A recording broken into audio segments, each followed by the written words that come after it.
They see my disability, I see my ability. They call me disabled, I call myself differently abled. There are some incidents that happen in your life. Those incidents break you, deform you, but they mold you into the best version of you. And the same thing happened to me. I was 18 years old when I got married. My father wanted me to get married. And all I said was, if that makes you happy, I'll say yes.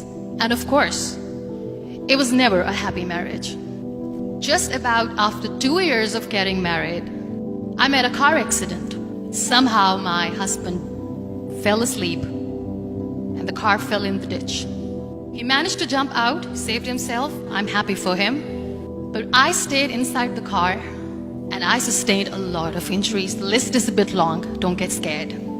The wrist was fractured. Shoulder bone and collarbone were fractured.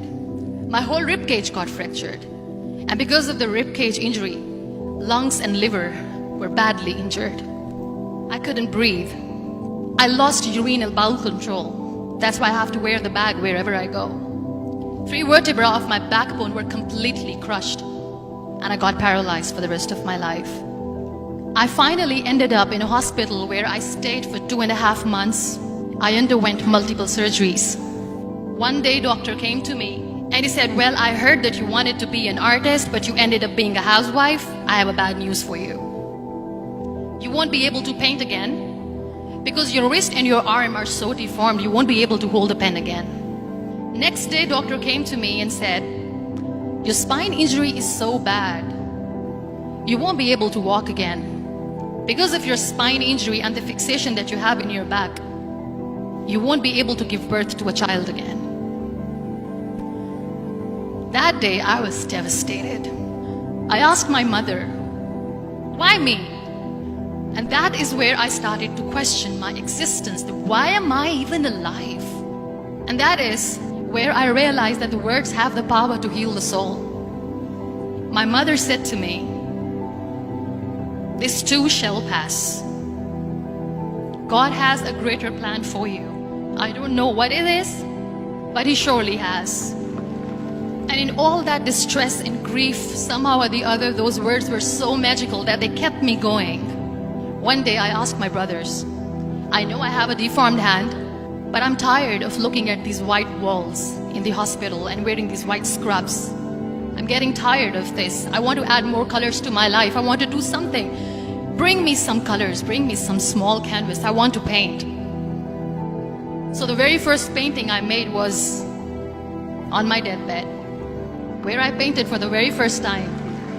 It was not just an art piece or just my passion. It was my therapy. And then I was discharged and I went back home. And I went back home and I realized that I have developed a lot of pressure ulcers on my back and on my hip bone. I was unable to sit. There were a lot of infections in my body, a lot of allergies. So doctors wanted me to lie down on the bed straight for not 6 months, for not 1 year, for 2 years. I was bedridden, confined in that one room, looking outside the window, listening to the birds chirping, and thinking maybe there will be a time when we'll be going out with the family and enjoying the nature.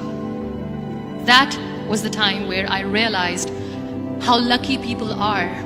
That is the time where I realized that the day I'm going to sit, I'm going to share this pain with everyone to make them realize how blessed they are, and they don't even consider them lucky.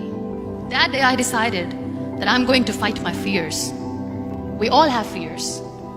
Fear of unknown, fear of losing people, fear of losing health, money. We want to excel in career, we want to become famous, we want to get money. We are scared all the time. So I wrote down one by one all those fears. And I decided that I'm going to overcome these fears one at a time.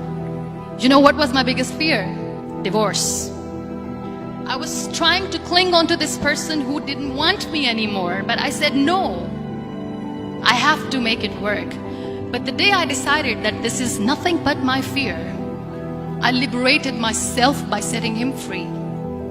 And I made myself emotionally so strong that the day I got the news that he's getting married, I sent him a text that I'm so happy for you and I wish you all the best. And he knows that I pray for him today.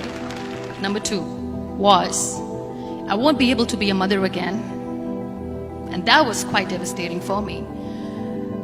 But then I realized there are so many children in the world, all they want is acceptance. So there is no point of crying, just go and adopt one. And that's what I did. People think that they will not be accepted by the people because we, in the world of perfect people, are imperfects. So I decided that instead of starting an NGO for disability awareness, which I know will not help anyone, I started to appear more in public. I started to paint. I decided that I'm going to join the national TV of Pakistan as an anchor person. And I've been doing a lot of shows for the last 3 years. I became the National Goodwill Ambassador for UN Women Pakistan, and now I speak for the rights of women, children. We talk about inclusion, diversity, gender equality, which is a must. Every time I go in public, I always smile. It's always a big toothy smile on my face, and people ask me, don't you get tired of smiling all the time? What's the secret? I always say one thing, that I have stopped worrying about the things that I have lost, the people that I have lost. Things and people who were meant to be with me are with me. And sometimes, somebody's absence makes you a better person. Cherish their absence. It's always a blessing in disguise. Live your life fully. Accept yourself the way you are. Be kind to yourself. Be kind to yourself. I'll repeat, be kind to yourself, and only then you can be kind to others.